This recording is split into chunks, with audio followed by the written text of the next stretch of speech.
सुधा का पति राम सजीवन दूरसंचार महकमे में लाइनमैन था। एक दिन काम के दौरान वह खंभे से गिर गया।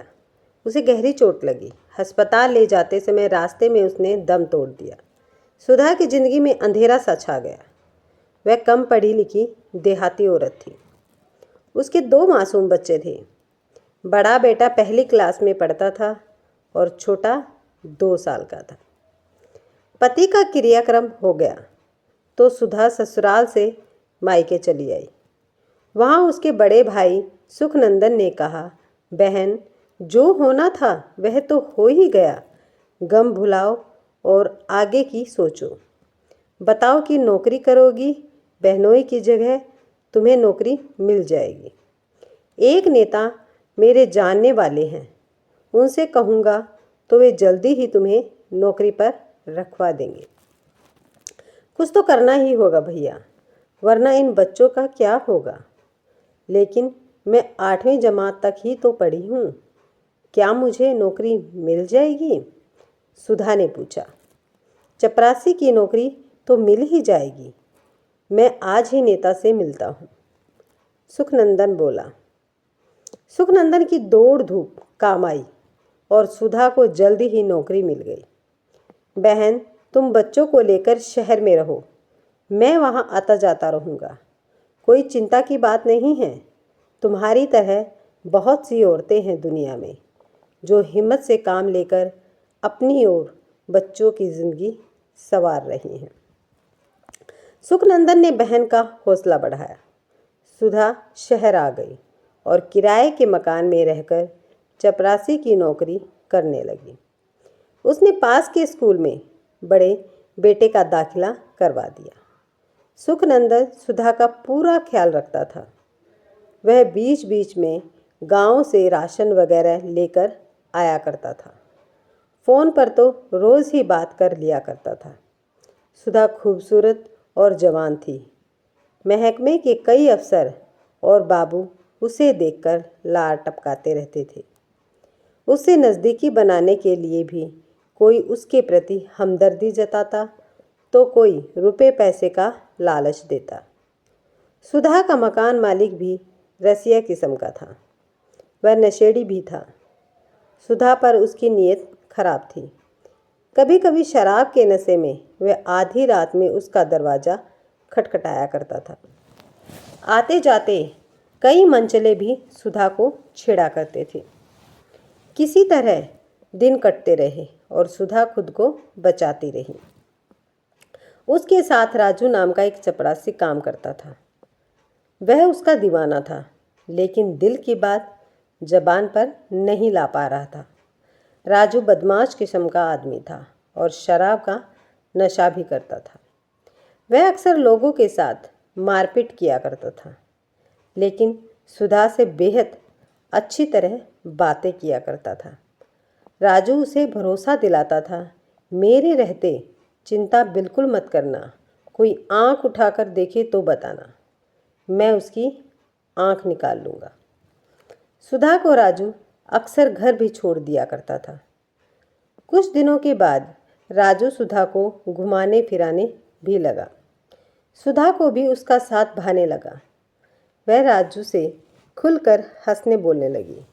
जल्दी ही दोनों के बीच प्यार हो गया। अब तो राजू उसके घर आकर उठने बैठने लगा। सुधा के बच्चे उसे अंकल कहने लगे। वह बच्चों के लिए खाने पीने की चीज़ें भी लाया करता था। सुधा के पड़ोस में एक और किराएदार रहता था। राजू ने उससे दोस्ती कर ली। एक दिन वह किराएदार अपने गांव जाने लगा तो राजू ने उससे मकान की चाबी मांग ली।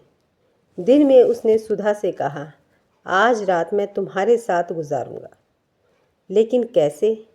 बच्चे भी तो हैं। सुधा ने समस्या रखी। उसकी चिंता तुम बिल्कुल न करो। यह कहकर उसने जेब से चाबी निकाली और कहा, यह देखो, मैंने सुबह ही इंतज़ाम कर लिया है। आज तुम्हारा पड़ोसी गांव चला गया है। रात को मैं आऊँगा और उसी के कमरे में। सुधा मुस्कुराई और फिर शर्मा कर उसने सिर झुका लिया। उसकी भी इच्छा हो रही थी और वह राजू की बाहों में समा जाना चाहती थी। राजू देर रात तक शराब के नशे में आया। उसने सुधा के पड़ोसी के मकान का दरवाज़ा खोला। आहट मिली तो सुधा जाग गई। उसके दोनों बेटे सो रहे थे। उसने आहिस्ता से अपना दरवाज़ा बंद किया और पड़ोसी के कमरे में चली गई। राजू ने फौरन दरवाज़ा बंद कर लिया। उसके बाद जो होना था वह देर रात तक होता रहा। लंबे अरसे बाद उस रात सुधा को जिस्मानी सुख मिला था। वह राजू की बाहों में खो गई थी। तड़के राजू चला गया और सुधा अपने कमरे में आ गई। सुधा और पड़ोसी के मकान के बीच जो दीवार थी उसमें दरवाज़ा लगा था। पहले जो किराएदार रहता था उसने दोनों कमरे ले रखे थे। वह जब मकान छोड़ कर गया तो मालिक ने दोनों कमरों के बीच का दरवाज़ा बंद कर दिया और ज़्यादा किराए के लालच में 2 किराएदार रख लिए। अब उसे 1,000 की जगह 2,000 रुपये मिलने लगे। उस रात के बाद राजू अक्सर सुधा के घर देर रात तक आने लगा। कई बार सुधा का भाई सुबह सुबह ही आ जाता और राजू अंदर ऐसी हालत में बीच का दरवाज़ा काम आता था। राजू उस दरवाजे से पड़ोसी के मकान में दाखिल हो जाता था। सुधा के भाई को कभी शक ही नहीं हुआ कि बहन क्या गुल खिला रही है। वह तो उसे सीधी सादी गांव की भोली भाली औरत मानता था। राजू का अपना भी परिवार था। बीवी थी, 4 बच्चे थे। परिवार के साथ वह किसी झुग्गी बस्ती में रहता था।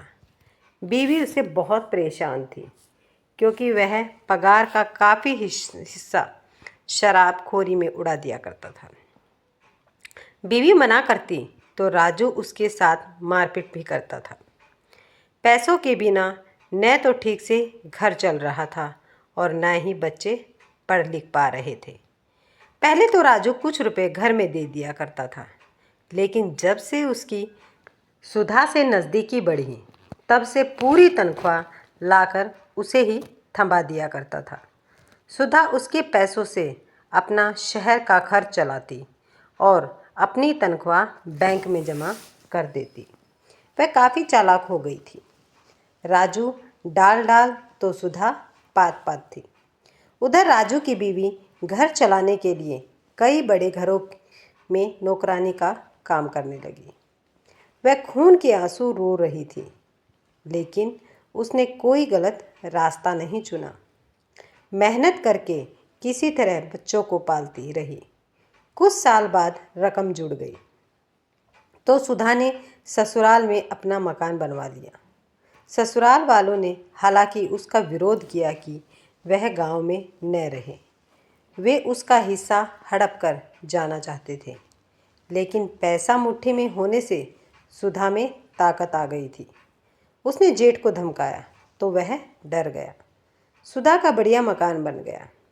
भैया, तुम मेरा पास के टेलीफोन के दफ्तर में ट्रांसफ़र करा दो, नेता से कहकर। इससे मैं घर और खेती बाड़ी भी देख सकूंगी। एक दिन सुधा ने भाई से कहा, मैं कोशिश करता हूँ। सुखनंदन ने उसे भरोसा दिलाया। कुछ महीने बाद सुधा का तबादला उसके गांव के पास के कस्बे में हो गया। यह जानकारी जब राजू को हुई तो वह बेहद गुस्सा हुआ और बोला, मेरे साथ इतनी बड़ी गद्दारी, तुम्हारे चलते मैंने अपने बाल बच्चे छोड़ दिए और तुम मुझे छोड़कर चली जाओगी। ऐसा कतई नहीं होगा। या तो मैं तुम्हें मार डालूँगा या खुद ही जान दे दूँगा। तुम्हारी जुदाई मैं बर्दाश्त नहीं कर पाऊँगा। राजू, तुम मरो या जियो, इससे मेरा कोई मतलब नहीं है। यह मेरी मजबूरी थी कि मैंने तुमसे संबंध बनाया। तमाम लोगों से बचने के लिए मैंने तुम्हारा हाथ पकड़ा। अब मेरा सारा काम बन चुका है। मुझे हाथ उठाने के बारे में सोचना भी नहीं, वरना जेल की हवा खाओगे। आज के बाद मुझसे मिलना भी नहीं, सुधा ने धमकाया। राजू डर गया। वह सुधा के सामने रोने गिड़गिड़ाने लगा, लेकिन सुधा का दिल नहीं पसीजा। अगले ही दिन वह मकान खाली कर गांव चली गई। प्यार में पागल राजू सुधा का गम बर्दाश्त नहीं कर सका। कुछ दिन बाद उसने फांसी लगाकर खुदकुशी कर ली। जब राजू की पत्नी को उसके मरने की खबर मिली तो वह बोली, मेरे लिए तो वह बहुत पहले ही मर गया था। उसने मुझे इतना रुलाया है कि आज उसकी मिट्टी के सामने रोने के लिए मेरी आंखों में आंसू भी नहीं बचे हैं। यह कहकर वह बेहोश होकर गिर पड़ी। राजू के घर के सामने लोगों की भीड़ लग गई। लोग पानी के छींटे मारकर उसकी पत्नी को होश में लाने की कोशिश कर रहे थे। अगर आपको ये वीडियो पसंद आई है तो वीडियो को लाइक, शेयर और सब्सक्राइब करना ना भूलें।